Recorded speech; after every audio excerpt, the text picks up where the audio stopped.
Oh, I haven't seen enough videos on this topic, and I'm not a drummer, but I think drummers should know this.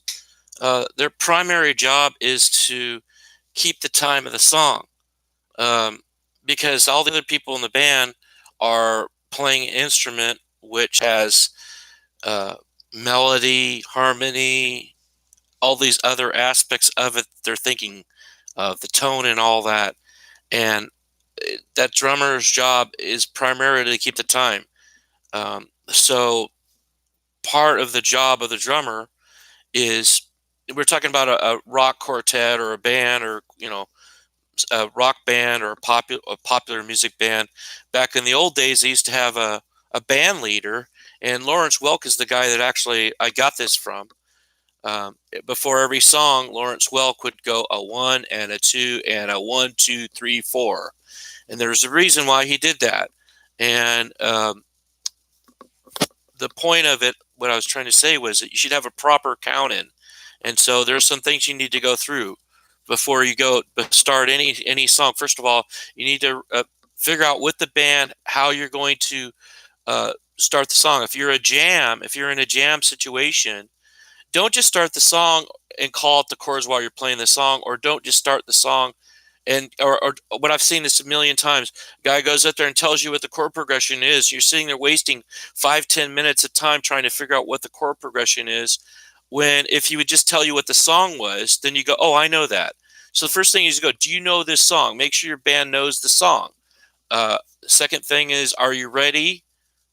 And it's a good idea to have a song list that's pre-arranged and do everything organized in a row so that everybody knows what song they're going to play, if they know it or not, and how it's going to be. Nobody has to sit there and go, do you know this song? You just play it. And then you'd be surprised what I've seen. And then so that's the thing, first thing. And then when you do your time in counting, think first. Think. Put the song in your head. Think of the song in your head. If you have to, put down the tempo of each song and have a metronome to keep, not to keep the time as you're playing, but to click in the speed of the song so you know how fast the song is. So you should do that. Make sure you know the speed of the song in advance. You're focused on the time, don't just click in with your sticks and just expect everybody to start on the fourth beat or whatever your stick, 1 2 3 go. That's not how it works. That's just a timing. It's not a That's like trying to get everybody to start at one time, but it's not giving the time.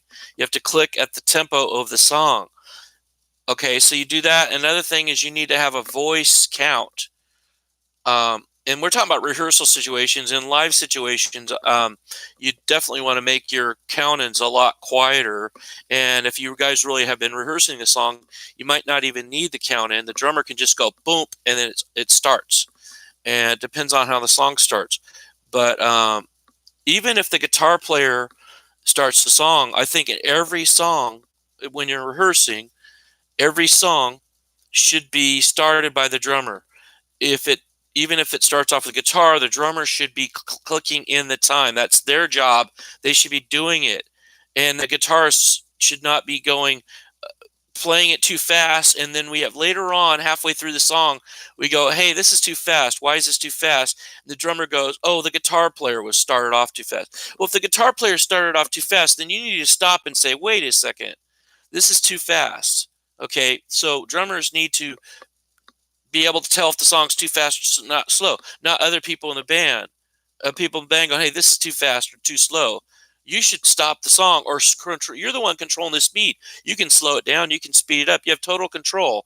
But I hear so many times, you hear drummers go, oh, it was the guitar player. He screwed up.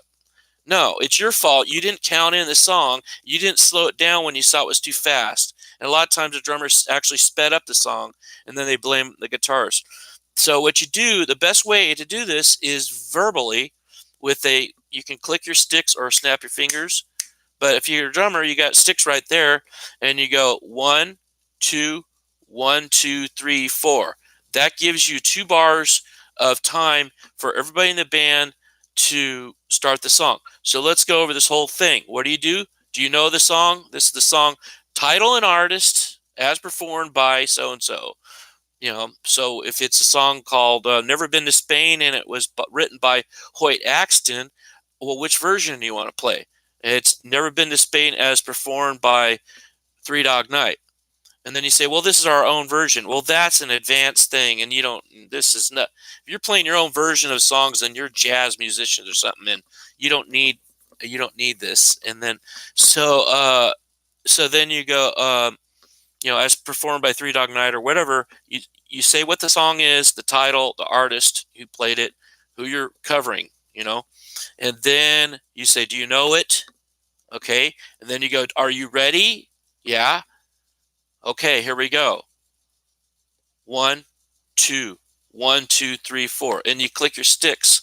I don't have sticks handy. I'm not a drummer, so you go 1, 2, 1, 2, 3, 4. Now, not every time you start a song is everybody starting at the same time.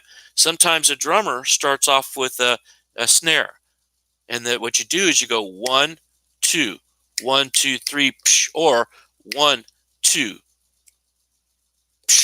You hear this? See, that's why you need a 2-bar run-in, because then you don't you have a silent count in, so you can do a click 1, 2, 3, 4, 1, 2, 3, 4 vocally, or 1, 2, 1, 2, 3, 4. See, or 1, 2, 3, 1, 2. I'm not a drummer, so I don't know, but you would hit your snare on the 3, and the rest of the band play 4. I've never heard of a band where you're supposed to play on the 4. You do 1, 2, 3, 4, and then start your bar again. They're not musicians. That's why I don't understand that. That's how you count do counting. The time signature is 4/4 time.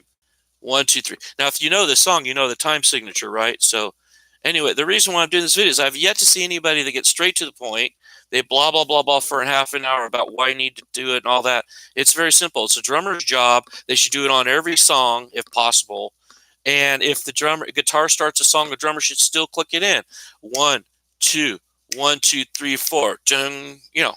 And people saying, "Oh, nobody wants to hear a drummer click in for 2 bars." Well, if people are sitting around there waiting around, they're making all these fidgeting noises and noodling and all this other stuff if nothing's going on. So best way to get everybody's attention is go.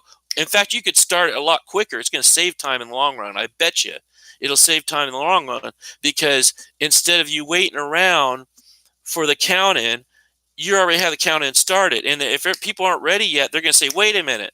So if you go 1, 2, a 1 and a 2 and a 1, 2, 3, 4, they got a lot of time to figure out when they're gonna, if they have an issue, they can go, wait a minute. If you go 1, 2, 3, 4, then everybody go, whoa, whoa, whoa, wait a minute, I'm not ready yet. You got to give people time to get ready for the song. And the best way to do is a 2-bar count in when you're doing rehearsals. And then your rehearsals are going to be a lot smoother. You're going to be playing at the right tempo. And then when you're playing live, it's going to sound a lot better because everybody's going to know. You could do silent count in or a whispered count in or a visual 1, 2, something like that. So, but the reason why I'm saying this, nobody does that. I'm totally in the minority, and I'm sure I'll get people arguing with me saying, no, nobody wants that. That's baloney. That's baloney. Why would you want to do things half-ass? I never understood that. It's half-ass,